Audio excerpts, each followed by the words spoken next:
Pollution visuelle de votre voisinage, quels recours sont possibles? La pollution visuelle, souvent négligée, impacte pourtant grandement la qualité de vie et l'harmonie des quartiers. Panneaux publicitaires envahissants, graffitis non artistiques, encombrement de déchets, ces éléments perturbent le paysage urbain et rural, créant un environnement désagréable pour les habitants. Face à cette problématique croissante, il est essentiel d'adopter des mesures efficaces pour préserver l'esthétique et le bien-être de son voisinage. Découvrez dans cette vidéo des solutions pratiques et accessibles pour lutter contre la pollution visuelle et contribuer à un cadre de vie plus agréable et harmonieux. Définition et exemple de pollution visuelle. La pollution visuelle se réfère à l'encombrement ou à la dégradation esthétique d'un environnement par des éléments perturbateurs.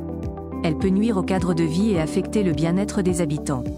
Dans un voisinage, cette forme de pollution est souvent représentée par des antennes paraboliques mal placées, des panneaux publicitaires envahissants, des clôtures inesthétiques ou encore des dépôts sauvages de déchets. Ces éléments peuvent non seulement altérer la beauté du paysage urbain mais aussi engendrer des conflits entre voisins. Il est crucial de sensibiliser les résidents à ces nuisances pour préserver l'harmonie et l'attrait visuel de nos quartiers. Cadre juridique et règlement local d'urbanisme, PLU.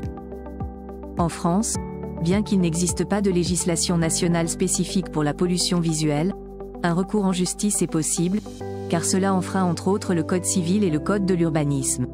Le plan local d'urbanisme, PLU, joue un rôle crucial en intégrant des règles sur l'esthétique des constructions et aménagements.